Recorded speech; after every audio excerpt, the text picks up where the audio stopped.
오늘 말씀의 제목은 애굽으로부터 부름을 받으시다라는 제목으로 말씀을 나누겠습니다. 오늘의 말씀의 주요 골자는 15절의 의미를 파악하는 데 있습니다. 왜 15절이 기록되었을까라는 생각을 우리는 면밀히 살펴야 됩니다. 무슨 말이냐면 마태는 예수님의 탄생 기사를 밝힌 다음에 바로 이어서 예수께서 애굽으로 피신한 사건을 기록을 하고 있습니다. 이게 무슨 의미가 있었을까라는 것이죠. 왜 마태는 이런 방식으로 예수님께서 애굽으로 피신케 하는 기사를 서두에 쓰고 있을까? 별로 중요해 보이지 않는데 그냥 피신했다가 다시 올라온 것인데 왜 이것을 쓰고 있고 이 본문에 무려 구약의 성경을 두 군데나 이 말씀이 이루어진 것이다 라고 말씀하고 있을까요? 마태가 의도적으로 사건만 쭉 기술한 게 아니라 자기의 생각을 집어넣은 겁니다. 의도적으로 예수님의 이 행위가 구약에서 이미 하나님께서 행하셨던 것이 이루어진 일입니다 라고 독자인 우리에게 알려주고 있는 것입니다. 그래서 매우 중요한 이야기예요. 그런데 우리는 이 부분을 아주 쉽게 그냥 간과하고 넘어갑니다. 오늘 우리가 본문 전체를 볼 생각은 없고요. 15절이 왜 거기에 있는가 라는 것을 보려고 해요. 15절과 18절 말씀이 구약 성경이 이루어졌다라고 말하는데 18절은 이제 추후에 기회가 되면 다시 설교할 것이고 15절에 애굽으로부터 내 아들을 불렀다 함이 이루어졌다라고 이렇게 이야기를 하고 있습니다. 근데 좀 이상하지 않습니까? 예수께서 애굽으로 내려간 사건 이후에 마태가 호세아의 말씀, 호세아 11장 1절 말씀이 성취된 것입니다 라고 이렇게 이야기를 해요. 그러면 이 의미가 무엇인지 우리가 알아야 됩니다. 근데 좀 이상하지 않습니까?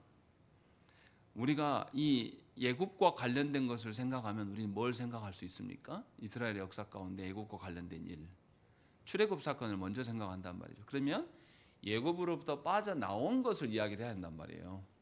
그런데 15절의 위치가 어디에 있냐면 14절 보시면 요셉이 일어나서 밤에 아기와 그의 어머니를 데리고 애굽으로 들어갔다라고 밝힌 이후에 애굽으로 들어간 것이 말씀이 성취된 것이다라고 이야기한단 말이에요. 출애굽과 반대예요. 애굽에서 빠져나왔습니다.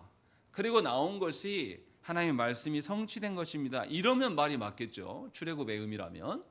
그런데 왜 애굽으로 들어간 사건을 두고 말씀이 성취된 것입니다 라고 말하고 있냐 이 말이죠. 우리 생각대로 예수께서 애굽으로 내려가셔서 애굽으로부터 빠져나오신 출애굽의 의미를 강조하려면 어디에 기록돼야 맞습니까? 21절 이후에 기록되면 맞아요. 21절에 요셉이 일어나 아기와 그의 어머니를 데리고 이스라엘 땅으로 들어갔다. 애굽에서 빠져나와서 다시 가나안 땅, 이스라엘 땅에 들어갔다. 이것이 말씀대로 이루어진 것이다. 이렇게 말하면 우리가 추정하는 바가 맞아요. 이렇게 설명할 수 있겠구나라고 할 수 있습니다. 그런데 마태는 21절 이후에 15절을 두지 않았습니다. 예수님이 애굽으로 들어간 사건을 가지고 말씀이 이루어졌다라고 이야기한단 말이죠. 그러니까 우리가 생각하는 출애굽과는 완전히 달라요. 우리는 출애굽 사건을 뭐라고 생각합니까? 하나님의 구원 사건이라고 이야기를 합니다. 그런데 예수께서 애굽으로 내려간 사건이 말씀을 이루어졌다고 이야기하기 때문에 하나님 구원 사건이 아니에요. 우리의 생각을 아주 벗어난 이야기를 하고 있는 겁니다. 우리는 예수님이 오셔서 우리를 구원하게 될 것이다. 그래서 우리 기뻐하고 좋아합니다. 그런데 마태는 그 이야기 하고 있지 않아요. 니네 생각 틀렸다. 니네 생각들은 다 헛생각이다 라는 것을 우리에게 알려주려고 일부러 예수께서 애굽에 들어간 그 사실을 말씀대로 이루어진 것이다 라고 말하고 있다는 점이에요. 이 의미를 우리가 잘 알아야지만 예수 그리스도께서 오심의 의미를 우리가 오해하지 않게 됩니다. 그런데 한국교회의 많은 성도들은 이 구절을 읽으면서 이거 출애굽 사건이야, 구원이야 아주 쉽게 딱 정해버리고 그래서 우리가 기쁜 일이다 하고 흥청망청 즐거워합니다. 이게 성탄절이라고 생각을 해요. 그래서 성탄절이 다가오면 분위기를 내고 세상과 크게 다르지 않습니다. 이게 교회나 세상이나 크게 다르지 않고 자기들 기쁨에 도취되어 있어요. 나라가 이 모양인데도 교회는 여전히 자기들끼리 잔치를 하면서 그게 좋은 일이라고 생각을 하는 것입니다. 근데 마태가 정말 그 말을 하고 있는 것일까라는 것을 우리는 생각을 해봐야 됩니다. 마태가 무슨 의미로 지금 이걸 쓰고 있는가라는 것을 모르면 주님의 오심을 우리 마음대로 해석하는 이단자들하고 똑같은 생각인 것입니다. 자, 그러면 1세기의 유대인들이 어떻게 생각하고 있는지를 생각을 해봐야 됩니다. 먼저 우리가 이스라엘의 역사를 한번 생각을 해봐야 돼요. 이스라엘은 솔로몬 시대 때 타락합니다. 하나님 앞에서 온전한 왕의 면모를 갖추지 못하고 솔로몬 이후로부터 나라가 두 개로 쪼개져요. 나라가 두 개 쪼개지면서 어떻게 됩니까? 이제 두 나라가 서로 원수가 됩니다. 그리고 종교적인 이유 때문에 자기의 백성들을 빼앗기지 않으려고 북쪽에는 단과 베델에 성소를 따로 만들고 거기에다가 금송아지를 만들고 그때부터 우상을 섬기기 시작합니다. 그리고 예루살렘도 그에 못지않게 타락의 길을 걸어가요. 그래서 하나님께서 계속 선지자를 두면서 200년간이나 선지자를 보내면서 경고하십니다. 하나님께 돌아오라고. 그런데 이들이 하나님의 말씀을 거절합니다. 자기들이 추정치로 하나님의 말씀을 다 버려두는 것이죠. 오히려 거짓 선지자들이 그 시대에 더 두각을 나타내요. 거짓 선지자들은 너희들에게 종교 행위가 있고 성전이 있기 때문에 너희들이 분명하게 복받은 것이다. 멸망하지 않는다라고 계속 이야기했고 그 거짓 선지자들이 모든 종교 지도자들의 권위를 다 갖게 된 거예요. 그래서 하나님께서는 북이스라엘을 멸망케 하십니다. 아수르에 의해서 처참하게 멸망시키시고 그 멸망한 이후에 사마리아라고 하는 지역을 만들 정도로 하나님의 앞에 범죄하면 얼마나 무서운 일인가를 보여주셔요. 그런데 남유다도 하나님의 말씀에 굴복하지 않고 순종하지 않고 돌아오지 않습니다. 자신들의 생각대로 해요. 그래서 하나님께서 어떻게 하냐면 예루살렘까지 바벨론에 의해서 멸망시키십니다. 그리고 난 뒤에 70년 이후에 이 바벨론 포로지에서 이스라엘이 돌아와요. 돌아오기는 한데 아직 독립한 상태는 아니에요. 여전히 바벨론 이후에 페르시아의 지배를 받습니다. 그리고 페르시아가 멸망하고 나니까 이제 알렉산더가 이끄는 헬라가 또 지배를 해요. 그리고 난 다음에 로마가 지배를 합니다. 그러니까 이스라엘이 멸망한 주전 586년에 예루살렘이 완전히 파괴되고 멸망당하는데 그때부터 예수님 오시기까지 약 6세기가량 계속 이방 민족의 지배를 받는 삶을 유대인들이 살아온 것이에요. 한 번도 독립한 적이 없습니다. 계속 누구의 밑에 수하에 있었고 거기 안에서 계속 압제당하는 삶을 살아왔어요. 이 사람들이 그래서 하나님의 구약에서 말씀하시는 메시아를 동경했습니다. 어떤 메시아를 생각했겠습니까? 메시아가 오시면 자신들의 독립을 이끌고 자신을 압제하는 이방 나라들을 다 제거할 그 메시아를 그들이 기대했습니다. 아주 오랫동안 무려 6세기가량이나 하나님 앞에 진노를 받았으니 우리가 하나님께 진노받은 것은 충분하다는 생각들을 이들이 갖고 있었다는 것입니다. 그래서 하나님의 심판과 저주는 이제 끝났다. 충분히 우리가 그 값을 치렀다라고 생각을 했어요.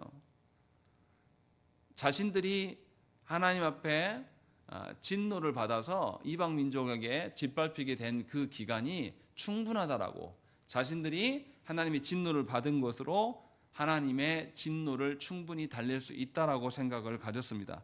이러한 생각은 로마 가톨릭 교회가 갖고 있는 생각과 똑같습니다.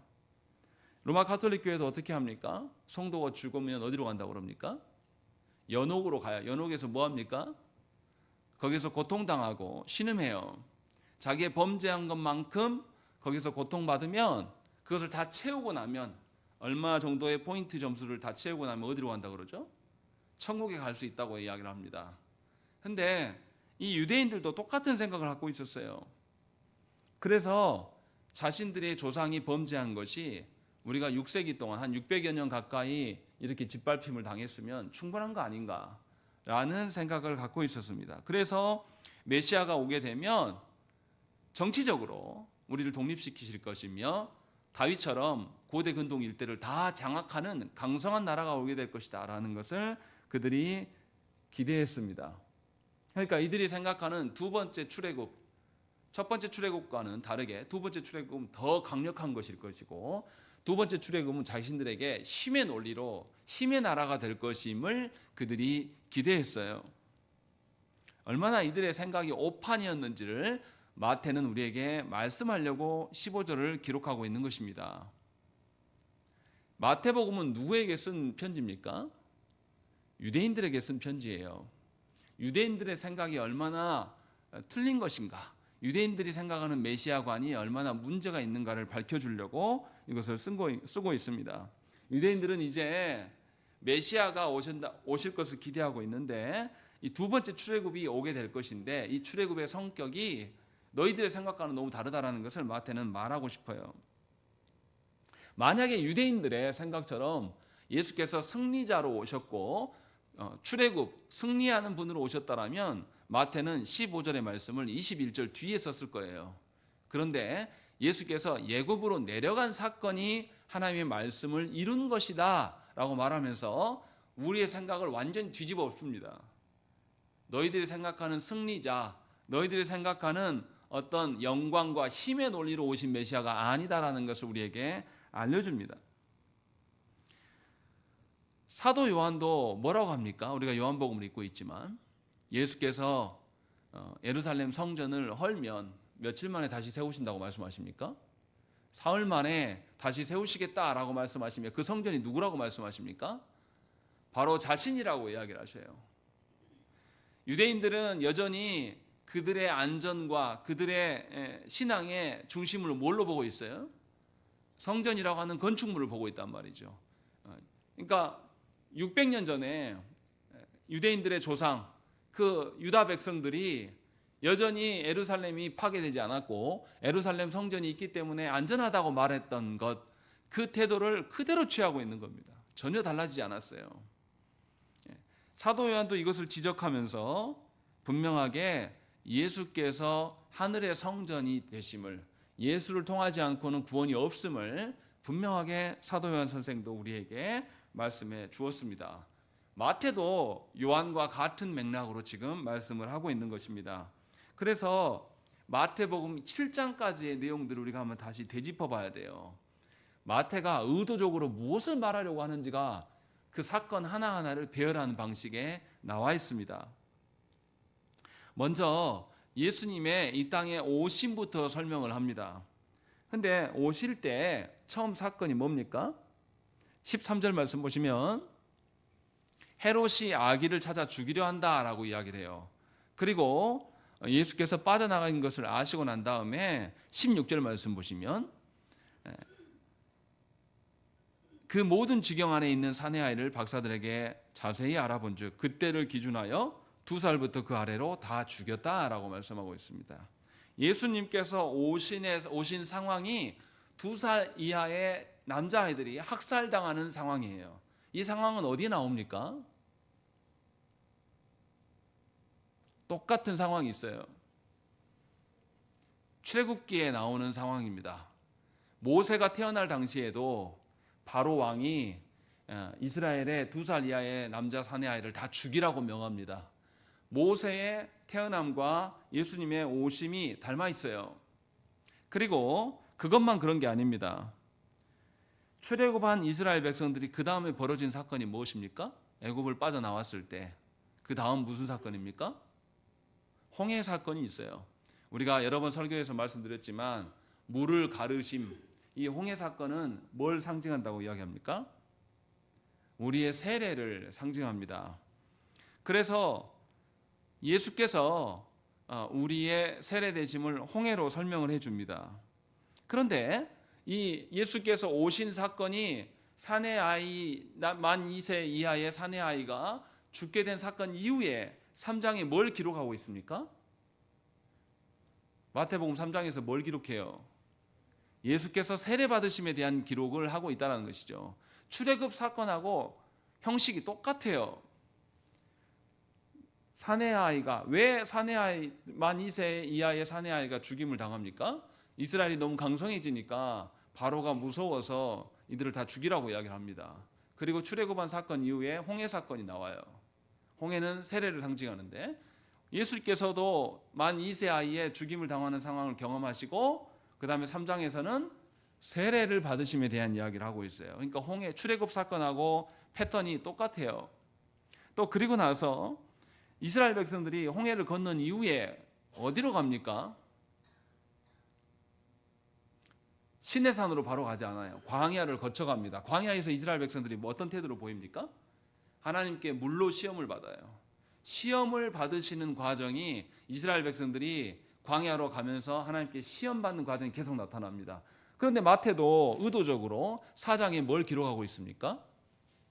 예수께서 시험 받으셔요. 근데 4장 1절 말씀 보세요. 1절 읽겠습니다. 4장 1절 말씀 시작.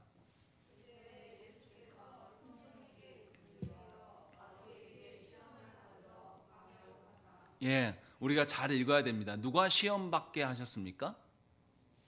성령께서 예수님을 광야로 이끄셨다라는 것이죠. 이스라엘 백성을 홍해 건넌 이후에 광야로 이끄신 분이 누구십니까? 이스라엘이 자기들이 결정하지 않아요. 이스라엘이 이동할 때 어떻게 합니까? 불과 구름 기둥이 들어서서 움직이면 따라서 움직였어요. 하나님의 인도하심으로 그들은 시험을 받기 위해서 광야로 간 것입니다. 예수님도 똑같이 성령에 이끌리셔서 광야로 시험 받으러 나가셨다라는 것을 마태는 의도적으로 기록을 하고 있는 겁니다. 그래서 예수님이 지금 보여준 행보가 무엇인지를 알려줘요. 무엇보다도 더 강력한 사건은 뭐냐면 마태복음 5장부터 7장까지의 말씀이에요. 5장부터 7장에서 예수님 뭐 이야기하십니까? 산에 올라가서 하나님 나라가 어떠한지를 가르쳐 주세요. 그래서 우리가 마태복음 5장부터 7장까지를 뭐라 그러죠? 산상수훈, 산상복음이라고 이야기를 합니다. 하나님 나라의 법이 무엇인지를, 하나님 나라의 질서가 무엇인지를 하나님께서, 예수께서 산에서 가르치신다라는 것을 설명합니다. 이스라엘 백성도 출애굽하고 홍해를 건너서 광야를 지나서 그 다음 어디로 갑니까? 시내산으로 갑니다. 시내산에 가서 하나님의 법도를 받아요. 지금 무슨 이야기를 하고 있는 겁니까? 마태는 지금 뭔 말을 하고 싶은 겁니까? 예수께서 구약의 이스라엘의 역사를 예수님 홀로 그대로 재현하고 계신다라는 것을 우리에게 알려주고 있는 겁니다.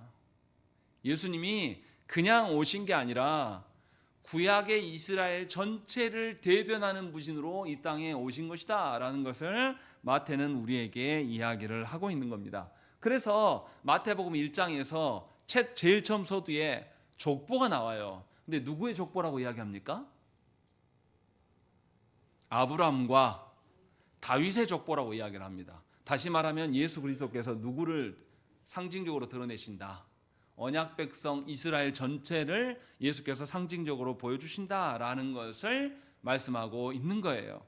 그러니까 마태는 처음 마태복음 1장부터 7장까지 예수님의 그 행적이 사실은 언약 백성의 행적이다라는 것을 지금 보여주고 있고, 그러니 예수님의 행하심은 누구를 대신한 거예요? 언약 백성을 대신하고 있는 것이다라는 것을 우리에게 알려줍니다. 그래서 전에는 언약 백성 전체가 주 앞에 섰어야 되는데 이제 예수께서 언약 백성의 길을 걸어가신다, 대신 걸어가 주신다라는 것을 우리에게 알려주고, 예수 그리스도의 그 어떠함 가운데 너희의 소망이 있다라는 것을 이 사건 배열을 통하여서 우리에게 말씀하고 있는 거예요. 이것이 지금 마태의 의도입니다. 그리고 더 강력한 이야기, 그러면 예수께서 왜 애굽으로 내려가신 사건이 말씀을 이룬 사건이냐, 이것을 구체적으로 밝혀줍니다.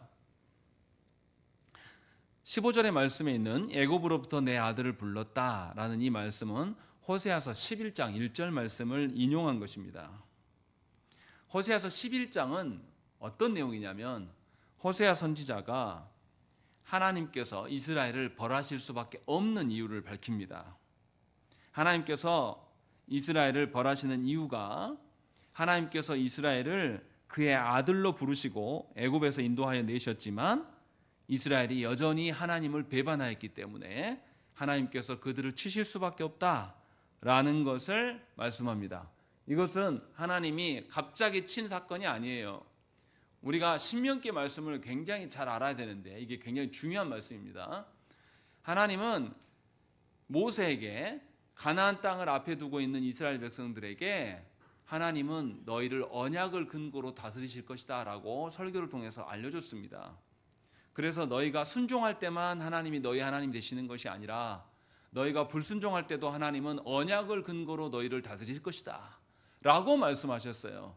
그래서 순종할 때는 언약적 복을 주시고 불순종할 때는 언약적 저주를 주심으로 말미암아서 너희를 다스리시고 인도하시는 분이 하나님이시다라는 것을 분명하게 선언하셨습니다.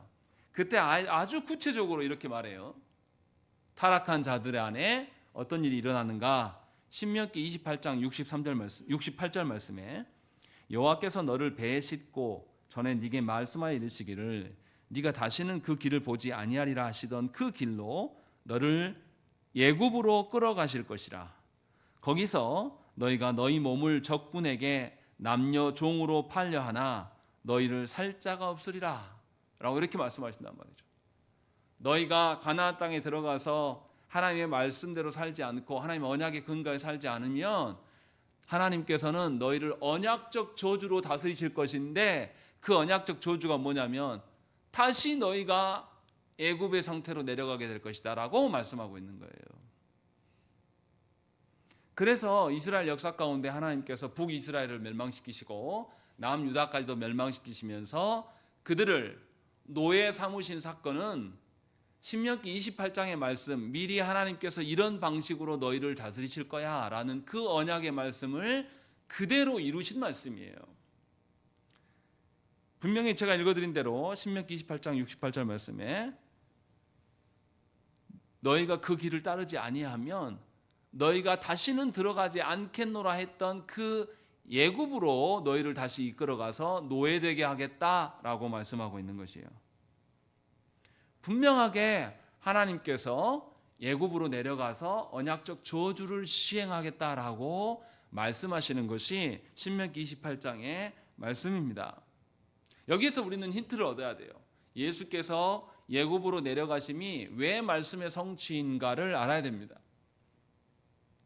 예수께서 예굽으로 내려간 것은 그냥 헤롯을 피하려고 내려간 게 아니라 하나님의 의도된 계획 속에서 연출된 사건이라는 것이에요. 그런데도 유대인들은 어떻게 생각했냐면 로마의 지배를 받고 있는 자신의 현실에 근거하여서 자신들은 이미 징계를 받을 만큼 다 받았고 이제 하나님께서 자신들을 용서할 것이다. 그리고 이제 두 번째 출애굽이 있게 될 것인데 첫 번째 출애굽과는 비교될 수 없는 하나님의 강력함이 우리에게 있을 것이다 라고 생각을 한 겁니다. 그래서 메시아가 오게 되면 군사적이고 정치적이고 힘 있는 메시아로 오게 될 것들을 이스라엘이 전체가 기대했습니다. 그래서 예수님께서 예루살렘에 입성할 때에 많은 이스라엘 백성들이 나와서 호산나 다윗의 왕이야 자손이 하면서 찬양하면서 그 속에서 하나님의 영광을 말했어요.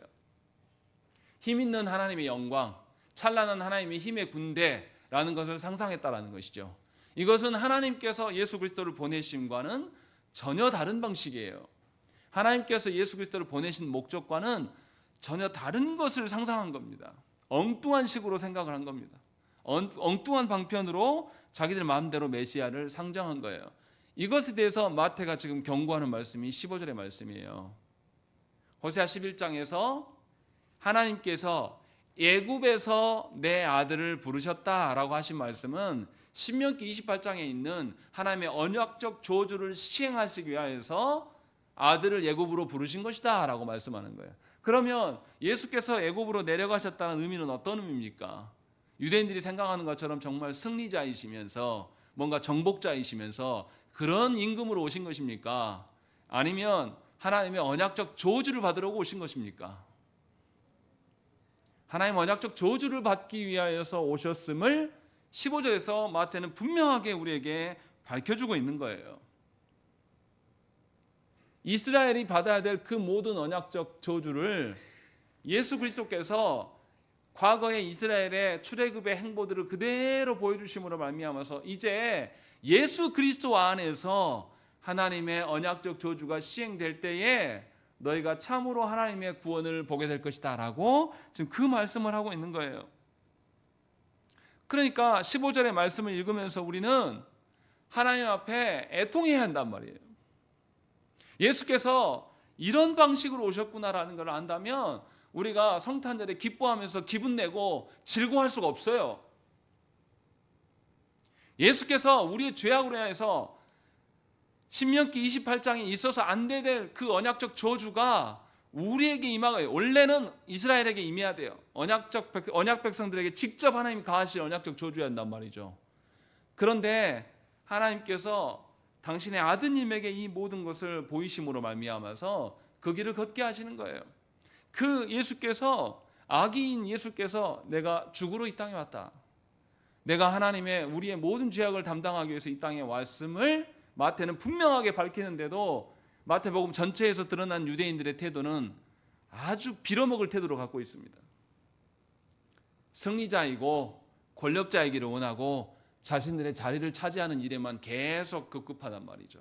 자기의 자리를 지키려고 하는, 마치 지금 정치권이 내란죄 혐의자를 계속 방어하면서 여전히 악한 태도로 일삼고 있는 거예요. 이건 정의의 문제인데 여전히 파당의 문제처럼 생각하면서 이런 논리를 펴는 것.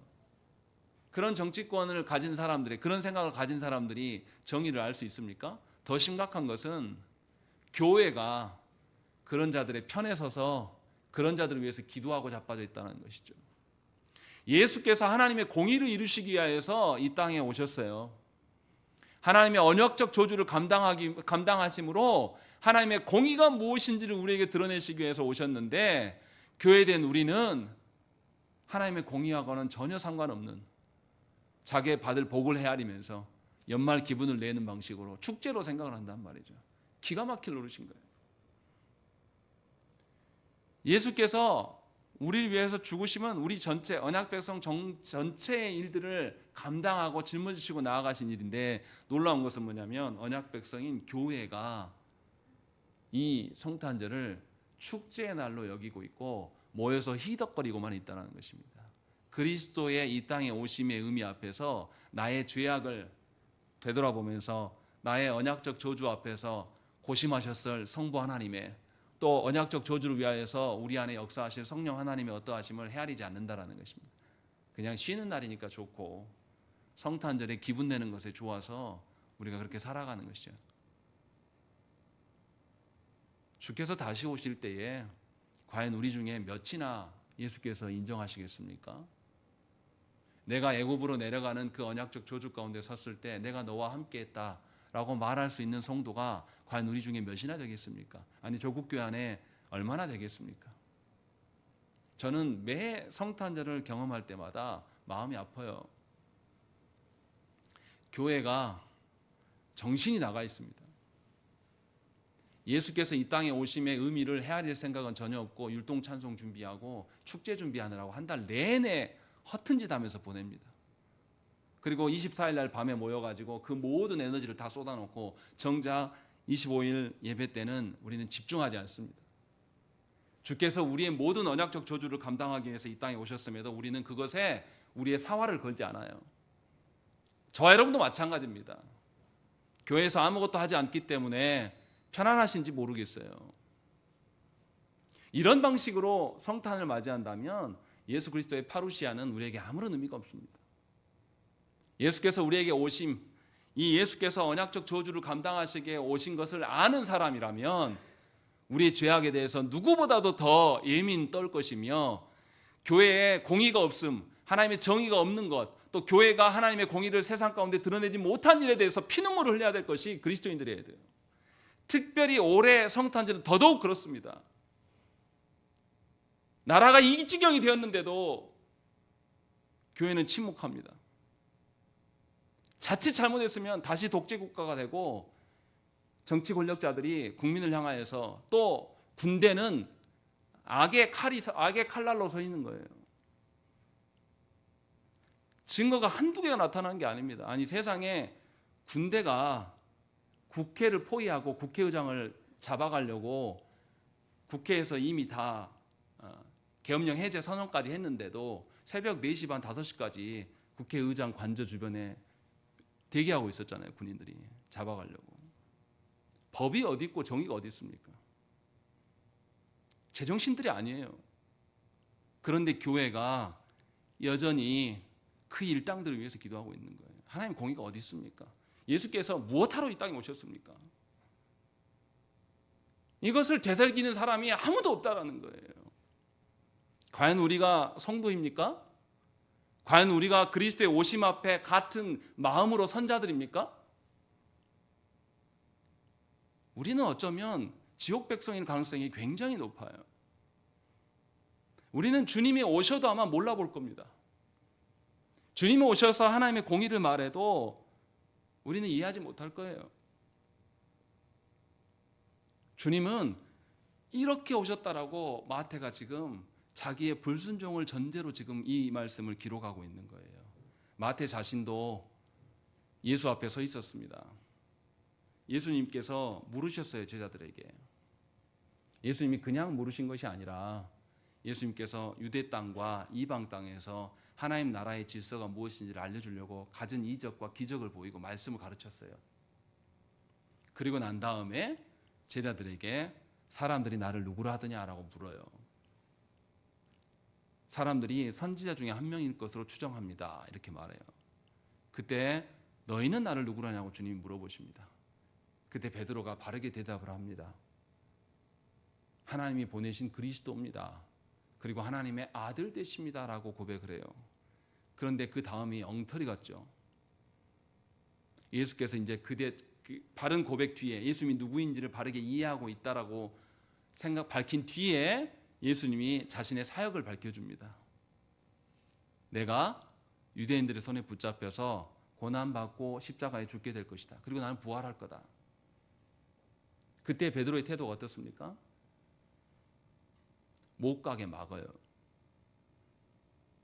예수님이 이 땅에 무엇 때문에 오신지를 아무도 모른다라는 거죠. 그냥 홀로 오신 거예요. 예수께서 이 땅에 오신 이유를 아는 제자들이 한 명도 없었습니다. 그래서 예수님이 대놓고 말씀하시죠. 베드로에게 뭐라고 말합니까? 사탄이라고 이야기합니다. 주님의 오심을 왕이나 정치 권력이나 힘 있는 자로 바라보는 자들을 향하여서 주님은 오늘도 사탄이라고 이야기를 하는 거예요. 그런데 조국 교회가 이 땅에 복음이 들어온 뒤로 계속 정치 권력자들에게 무릎을 꿇고 있어요. 친일하였고 또 독재자들에게 다 머리를 조아리고 나라를 뒤엎은 전두환에게 여호수아 장군 같다고 설교를 하질 않나. 지금도 교회가 그런 악당들에게 부역하면서 그러고 있어요. 마태는 자신이 주님이 십자가에 달리실 때에 도망하였던 사건을 분명히 기억하고 있습니다. 그것을 너무나 잘 알고 회개하는 심정으로 유대인들에게 지금 15절의 말씀을 21절 뒤에다 넣는 게 아니라 14절 뒤에 예수께서 예굽에 내려가신 것이 그냥 내려간 게 아니라 하나님의 언약적 저주를 감당하기 위해서 오신 것임을 우리에게 알려줍니다. 그런데 우리 중 어느 누구도 이 말씀의 의미를 되새기지 않아요. 말씀을 아주 우습게 여기면서 그냥 가볍게 읽고 지나갑니다. 주님은 분명하게 우리에게 말씀으로 예수님이 누구이신지를 환하게 밝혀주십니다. 하나님께서, 성부 하나님께서 공의의 일에 대해서 얼마나 신중하게 다루시고 우리를 그 공의의 길로 인도하시기를 원하시는가, 그래서 당신의 아드님을 우리에게 내어주셨는가를 보이십니다. 그런데 놀랍게도 교회 안에 이것을 인지한 자들이 없다라는 거예요. 이것이 우리의 실태예요. 그런데도 여전히 소망이 있어요. 왜 그렇습니까? 설교의 초반부에 말씀드린 것처럼 예수님의 행적, 1장부터 7장까지의 행적은 누구의 행적입니까? 언약 백성의 행적이에요. 주께서 그 언약 백성의 일들을 감당하심을 우리에게 보여주시는 것입니다. 그래서 우리에게 소망이 있는 것이에요. 우리가 첫 번째 출애굽을 생각을 해보십시다. 첫 번째 출애굽 때 하나님께서 시내산에서 율법의 말씀을 주시고 가나안 땅에 들어가게 하셔요. 그런데 그때 언약 백성의 정체성을 어떻게 할 때 유지가 됩니까? 하나님 율법의 말씀을 주셨잖아요. 율법의 말씀을 지킬 때라야 언약 백성의 정체성을 하나님께서 지켜주시겠다고 약속하신 거예요. 그런데 이스라엘 백성 중에 어느 누구도 하나님 언약의 말씀을 다 지키는 자가 있습니까? 아무도 없었어요. 할 수도 없는 일이고. 그런데 예수께서 오셔서 이제 우리에게 맡기시지 아니하시고 주께서 친히 행하시는 거예요. 친히 두 번째 출애굽을 준비하고 계시는 거예요. 다시 우리가 세상의 노예로 세상의 그 죄 가운데 들어갈 수 있음에도 불구하고 이제는 두 번째 출애굽 사건을 이루기 위해서 하나님의 공의를 만족시키기 위해서 오셨어요. 이제 주님이 우리를 위해서 대신하실 것입니다. 우리는 누구 안에만 있으면 됩니까? 그리스도 안에만 머물면 돼요. 그리스도께서 무엇을 위하여서 오셨는가를 알고 하나님께서 하나님의 공의를 어떤 방식으로 지키려고 하시는가를 알고 그 공의를 잘 배우고 공의를 우리 안에 적용시키기 위해서 그리스도 안에 머무는 것이 우리가 해야 될 일이라는 것이에요. 그것을 마태는 지금 우리에게 말씀하고 있는 것입니다. 그래서 주님은 아기 때 이미 애굽으로 내려가셔서 주님이 무엇 때문에 오셨는지를 우리에게 알려주는 것이에요. 마태는 분명히 이것을 이야기를 하고 있는 것입니다. 그러니 언약 백성인 우리의 구원의 증거는 어디서 찾아야 됩니까? 여러분들의 구원의 증거는 어디서 찾을 거예요? 구원의 확신은 어디서 찾습니까? 여전히 여러분들의 삶과 여러분들의 행동 안에서 찾을 겁니까? 그 방식은 첫 번째 출애굽 사건에서 있었던 일이에요. 이제는 그 방식으로 실패했기 때문에 하나님께서 그 방식을 아닌 예수 그리스도를 보내신 거란 말이죠. 그럼 우리는 우리의 구원의 확신과 구원의 증거를 어디서 찾아야 됩니까? 그리스도 안에서 찾으라고 지금 마태는 우리에게 말씀하고 있는 겁니다. 그래서 기뻐할 수 있는 거예요. 그래서 우리가 힘써야 될 것이 그리스도를 발견하는 겁니다. 그리스도의 어떠하심을 나에게 적용하는 것이죠. 그런데 여전히 조국교회에 속한 우리 성도들은 어떻습니까? 우리의 구원을 어디서 찾으려고 합니까? 내 일상에서 문제가 해결되고 내 일상에 어려움이 없어지는 것, 이것을 구원이라고 생각한단 말이죠. 수많은 교회의 사람들이 그렇게 생각해요. 그러다 보니 누가 예수 믿습니까? 문제가 적은 사람, 문제가 별로 없이 살아갈 수 있는 사람, 그 사람 누구예요? 이 땅에서 중산층이고 힘 있는 사람들만 예수 믿는단 말이에요.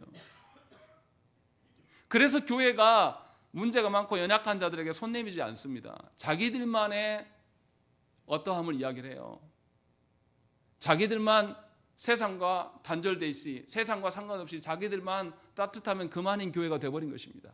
그래서 교회가 세상이 저 난리여도 세상 속의 공의에 대해서 외치지 않아요. 여전히 모여서 무슨 이야기 하냐면 기도하라 그래요. 하나님은 공의를 이루시기 위해서 예수 그리스도를 보내셨는데 이 성탄절에도 우리는 세상과 담을 쌓고 우리만 특별한 존재로 여기면서 그냥 우리끼리의 평안함만 계수하면서 편안히 발 뻗고 누워있는 것이죠. 이게 과연 그리스도의 오심과 무슨 상관이 있습니까?